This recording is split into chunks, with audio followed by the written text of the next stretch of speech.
예, 갑작스런 사고로 많은 젊은이들이 목숨을 잃었다는 소식에 온 나라가 침통한 상태에 있습니다. 너무 뜻밖에 일어난 참사라 많은 이들이 놀라고 우울해하는 가운데 추모하는 마음으로 힘든 날들을 지나고 있습니다. 이번 이태원 참사로 유명을 달리한 영혼들의 명복을 빌고 그 유가족과 친지들이 마음을 잘 추스르길 바라는 마음입니다. 벌써 11월로 접어들었습니다. 수타니 파타에 나오는 구절로 많은 사람들이 좋아하는 문구가 있습니다. 소리에 놀라지 않는 사자와 같이, 거물에 걸리지 않는 바람과 같이,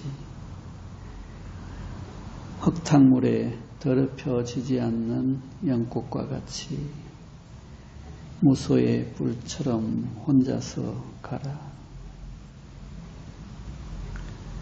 거물에 걸리지 않는 바람처럼. 왜 바람은 거물에 걸리지 않을까요? 왜 사람들은 살면서 자꾸 거물에 걸릴까요?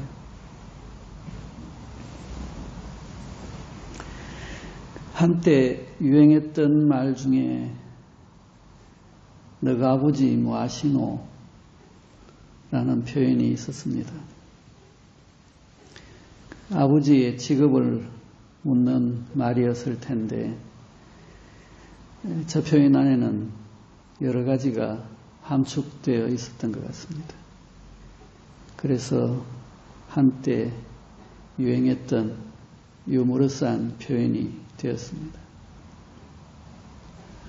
우리는 아침에 눈을 뜨고 일어나서 무언가를 하고 저녁에 눈을 감고 잠을 잡니다. 깨어 있을 때는 무언가를 합니다. 이 살면서 하게 되는 모든 행위와 일은 업이 되는데 일반적으로 업이라고 하면 직업을 업이라고 생각하게 됩니다. 직업을 가지게 되면 가장 많은 시간을 직장이나 일터에서 보냅니다. 그러면서 같은 종류의 행위들을 반복적으로 하면서 살아갑니다. 자, 그러다 보니 자연스럽게 직업에 따라서 직업병이라는 것도 생기게 되고 또 직업에 따른 고유한 특성을 자기도 모르게 가지게 됩니다.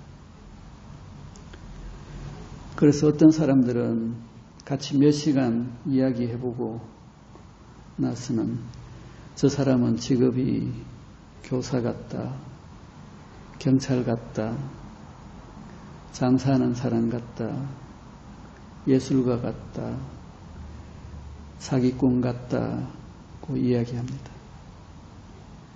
그래서 예로부터 직업을 중요시했던 것 같습니다. 직업이 어느 정도 그 사람을 결정짓는다는 생각에서였을 겁니다. 봉건 시대에는 직업에 따라서 신분과 계급이 나누어졌습니다. 왕족과 귀족과 서민과 노예가 있었습니다. 조선시대에도 사, 농, 공, 상 그리고 전면으로 신분의 서열이 나뉘어져 있었고 인도 같은 경우에는 카스트 제도가 있었습니다. 오늘날까지도 법적으로는 사라졌지만 사회적으로는 아직까지 의식과 관습에 많이 남아있는 것 같습니다. 현대 시민사회가 되면서 대부분의 나라에서 사회적으로 직업적 서열은 대부분 사라졌습니다. 직업에는 귀천이 없고 모두가 평등한 사회가 되었습니다. 획일적인 직업상의 서열은 사라졌습니다.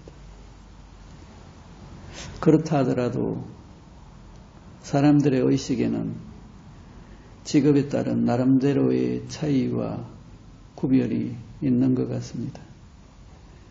그래서 자식의 결혼이나 본인의 결혼, 새로운 사람을 만나거나 사귀거나 할 경우에 직업은 중요한 고려 요소가 됩니다. 요즘은 우리 사회에서 대부분의 사람들이 안정적이고 돈을 많이 버는 직업을 선호하는 것 같습니다. 사회가 발전할수록 직업에 따른 차이보다는 사람의 내재적 가치가 중요해집니다.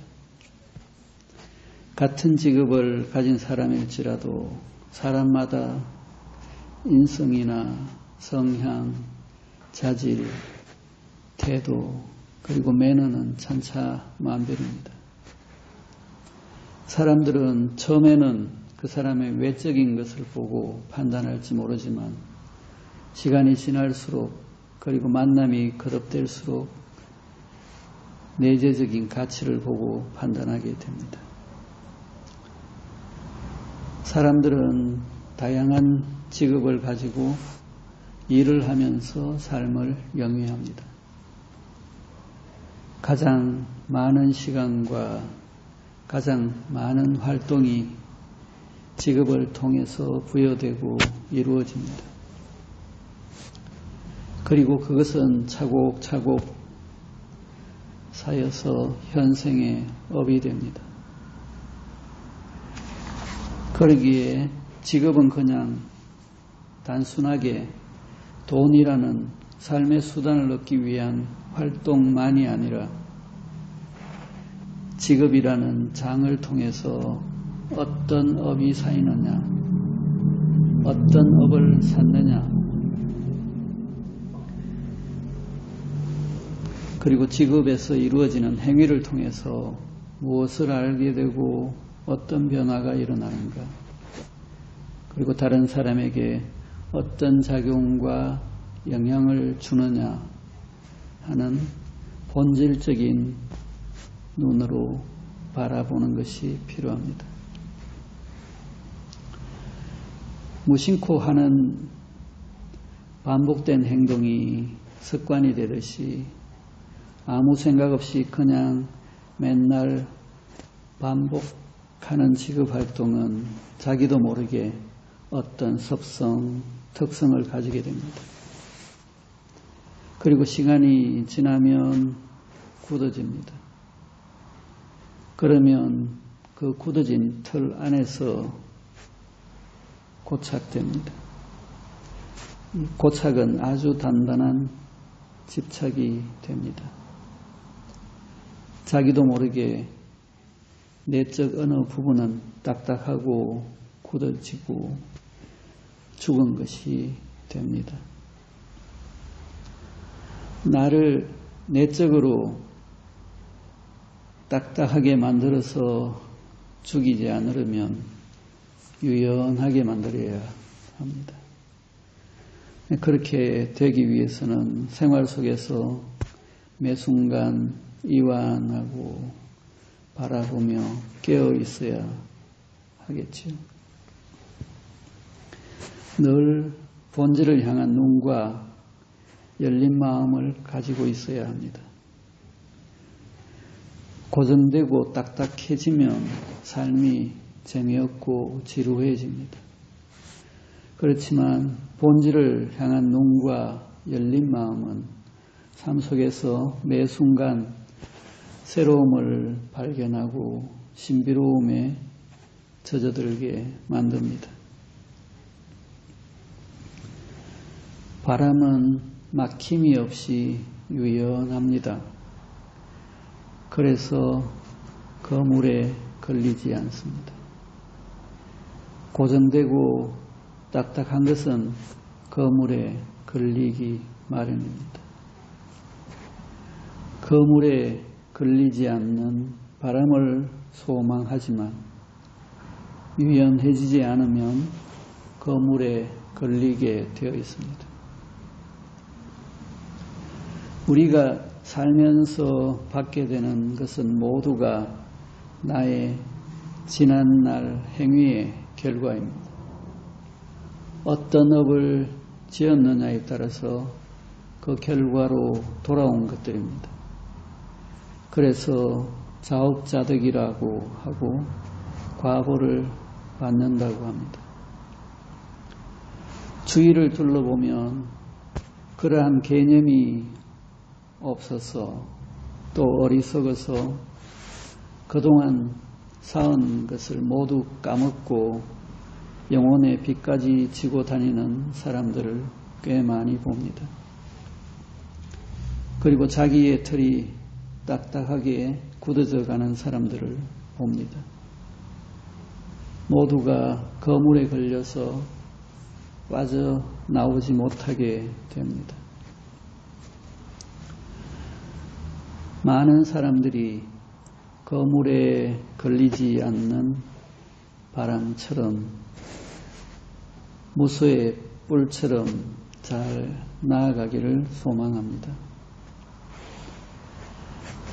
나홍선사는 시에서 정상과 창공은 나를 보고 성냄도 벗어놓고 탐욕도 벗어놓고 물처럼 바람처럼 살다가 가라 하네 합니다. 다들 물처럼 바람처럼 살다가 가고 싶다고 하면서도 내려놓지를 못해서 그렇게 살지를 못합니다. 우리 도반님들은 물처럼 바람처럼 살면서 보이지 않는 보물을 낚아 올리는 큰 복을 누리시기를 바랍니다. 자, 오늘은 이것으로 이야기를 마치겠습니다.